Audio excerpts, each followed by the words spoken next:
we've seen more one-point plays than any other map for this game mode. It's really kind of laid out that way, though, I feel. It's a little easier to go for those one-point plays off both sides, to be completely honest with you. And you see players, I want to say kind of miss less. I don't know what it is. I feel like, dependent on the player, though, of course, you'll see some players miss some pretty easy ones. I'm not going to put anyone on blast. I won't put anyone on blast, but Wheats, yeah, he's definitely known for missing a couple of one. Yesterday, I was casting him, and he missed it. He got like 3-4 pieces, and then would miss the throw. It was funny, because I actually spoke to him about it. I was like, well, what's going on with your one-point throws? He goes, I have a 33% shot ratio. I'll take it. There you go. Hey, man. 1 in 3 goes in. That's all that matters. Playing like Shaq. We got Proofy, though, on your screen, and Proofy's going back to the ASM-1. Do you prefer to see him with the bow, or is the ASM-1, the SMG, a better class for him for this game mode? Personally, I love seeing Proofy run the assault rifle. I really do. But it's going to be dependent, I feel, on what Apathy basically does. He's such an explosive player. He's so important for this Faze squad. You see he has the bar in hand to start things off. I expect to see them switch and swap throughout the whole game. It's going to be very situational. But for me, Proofy, all-time one of the greatest assault rifle players in COD. Faze Black trying to move the satellite drone, but there are so many defenders over at Purple. One more still there. It's going to be Dito, and as he's cleaned up, Apathy feels comfortable enough to grab this drone. All 4 members of Faze Black still alive and pushing forward. Sensor with a big kill on John. And now Apathy has an opportunity to go for a one-point play if he wants to dash forward and go for the long ranger. But he's going to need some teammate support. It's not going to come through. Wisely, he backs down. Just going to wait until he has cover before they go for the objective. I like that play from Apathy when he had the drone in hand. Just double jumped up, tried to get some intel on where everyone from SB was, called it out to his teammates. Sadly, they weren't able to win those gunfights, though. So you see Apathy ultimately ended up just dropping that drone inside Purple. It's no big deal, really. As you can see, they can pick it up almost instantly. But making sure you have that extra gun is really smart placement from Faze. And Sensor opened up this play himself. It was a 2-piece inside of Purple, which led to the sprint down through the snow, and he is going to dunk it for 2-point advantage. 2-0 after our first 2 minutes, but still, lots of points still to come, I have a feeling, in this first half. Oh, without a doubt. If it stayed this way, I'd be very surprised. Study with the bow, picks one player off up top. That was going to be John, and just shooting those gas canisters. Want to make sure that no one can be pushing through that side, and that gives you the ability to just pick up that satellite drone. It's going to be Proofy. If he wins that gunfight, that changes everything. Study, though, going to have to play this one a little slower. And Study just lost all look of at the his health. Fizzer causing problems, but Study don't care. He's going to run into 3 players, but it's all on the SB side of the map. So no score can come from SB until they slay forward, and really that's been the difference in this game. You look at Dito as your top slayer, a guy who's been in the top 5 every year. So far, 3-9 is not going to cut it. He needs to get more kills on the table, currently with a 0.25 ratio. Study's in a great position to try and go for a bit of a clutch here. He just managed to kill John. Sensor shuts down Fizzer. Drone still in Sensor's hand, but as I say that, he falls, and Strictly Business can try and make a play. But right now, realistically, nothing going their way is Dito's going to fall mid. Biolab, 3 players drop. That's Proofy with the 3-piece. Study cleans up the 4th, and Proofy says, thank you very much. Going to go 4-0 into the lead. Yeah, I'm just going to crush you guys, take that thing from you, and score it on you. You good with that? Neslo's doing everything he can. I want to give him props. 10-8.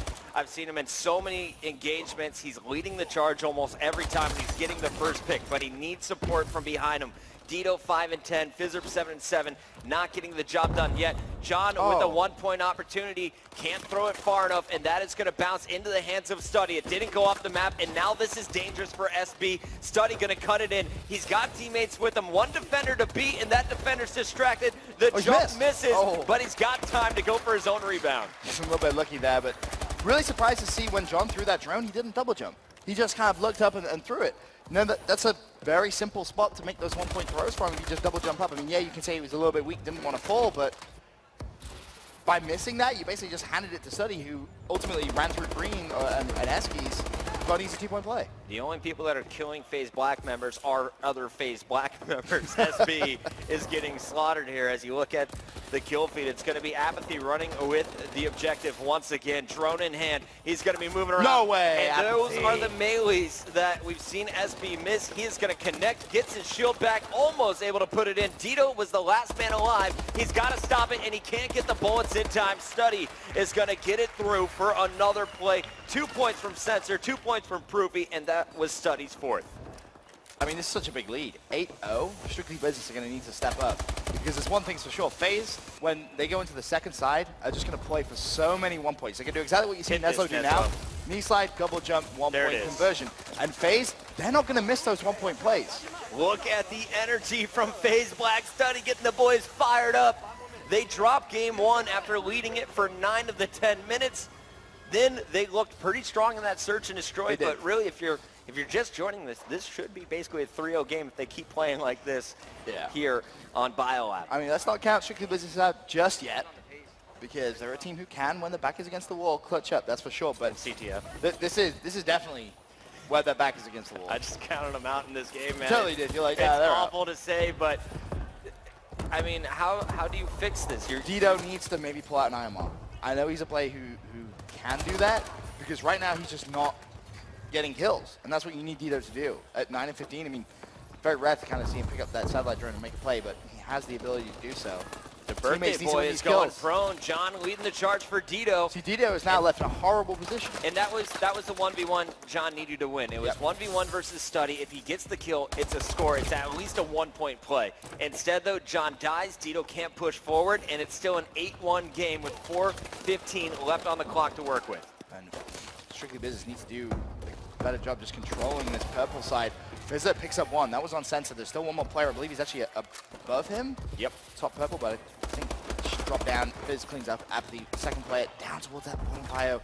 And again, Strictly Business just need to kill more things. It's as simple as that. Ruby 18 kills, Study 18 kills, Sensor 18 kills. They're just outslaying massively. And it's going to be Neslo moving over towards this drone. His teammate was just dropped. That was Apathy cleaning up Dido. Neslo falls as well, so it's going to be Apathy pushing forward to lead the charge for Faze Black. And for the first time in this round, we're going to see Faze Black go on the offensive, look for Proofy to just get on top and go for a 1 point play. He knew someone was above the double jump that John should have done earlier, playing out for you there. And that's what I kind of touched on at the end of that first side bucket. Faze, they're not going to miss that. And at this point, when you have such a big lead, you can just keep on going for those 1 point plays. You don't need to do anything flashy. You don't need to go for those 2 points. Just keep the lead. Keep padding it as much as you can. And if they take control of blue, you can keep tossing from top green Raptors. So I feel like Faze Black is playing from the preferred side, and you'll see why. Once you have a lead, there's so many opportunities to get these 3 point plays, or I guess long-range throws. Right. Sensor doesn't really want to push underneath the explosive barrels, but he's going to go for it now. And I don't know how. There you go. That's exactly why you don't want to push through the explosive barrels. Faze just turns around and goes, okay, well, you're going to die. Neslo picking up the drone. Actually going to push out green here. He has his teammate in support, but again, not winning that crucial 1v1. Dido wins that gunfight. That's a 2 point play from SB. And now Neslo with the satellite drone has to try and maneuver his way through the map. He's got hit ice pretty comfortably, but Apathy there to pick up the kill. Fizzer's just going to try and go for the long-range bomb, and it's going to connect. Nice toss from Fizz, as we're going to see 7 points separating these two squads. 4 dunks, and you got the lead. 4 dunks, do you get there? 2 minutes 10. I mean, it's ambitious. It's been done, but it's not been done a lot. That's for sure. I mean, we'll see. 9-2. SB just, they heat up in this last 2 minutes. Maybe they do. I mean, we saw Optic Nation put in 2 dunks on comeback last night in like 15 seconds. 15 seconds, right, exactly. If you get total map control, anything is possible. It all comes down to these kills. Fizzer gets 1, can't get the second. John, looping around, is looking for the flank, and there are too many barrels for him to move through the middle. The perimeter is what they have to work with, and they still do not have their hands on that drone. Finally, he's going to get control of it. But his teammates, nowhere to support. Again, it's Apathy just clearing out SB. John going for as much distance on that as he possibly can. There was 1 player pushing through from red, as it's going to be Dido trying to get his eyes on it, but Apathy is going to watch. That was Study actually jumping off the map to keep the drone out of play. What's really interesting from this Faze squad is they're renowned for running double exos, and 3 players now double stuns. So they're consistently stunning out SB. Every single time they try and get control of the drone, stun grenade, stun grenade, stun grenade. 6 stuns focused on that satellite drone respawn. And it's really made a big, big difference there for Faze. Just a minute left, and you're going to see Proofy last goal. I guess he was at the goal line and was not able to pick up 2, but does enough damage is going to delay this, and we're going to see Apathy go with the pickup. Just running green at this point. Do you go for the score here? Yeah, 100%. Add a little insult to injury? 40 seconds left. It's almost impossible for you to lose the game. I'm sending text messages at this point, talking smack insult, to him. 360s. There you go, Apathy. Add some flair to the dunk contest. Sprite better sponsor this man real soon. Proofy gonna hit that ice tunnel, but as you said, this game over. 11-2 to Faze. They're gonna go 2-1 up in the series bucket. How do you favor them in CTF? I think they definitely are a team that is reliant on the kills. You saw that in Hardpoint. They came through from John and Dito. If these two play well, I think Fizzer will definitely do that objective work with Neslo. And Fizz is actually the one heating up for the squad. He went 30 and 22, I believe. The only one really doing his fair share in game number 3. I honestly have to say, though, FaZe Black should lock up this series. It should already be done, in my opinion. I mean, yeah, that hard point required a massive individual effort from John to really give SP that win. You know, the search and destroy was close, but FaZe Black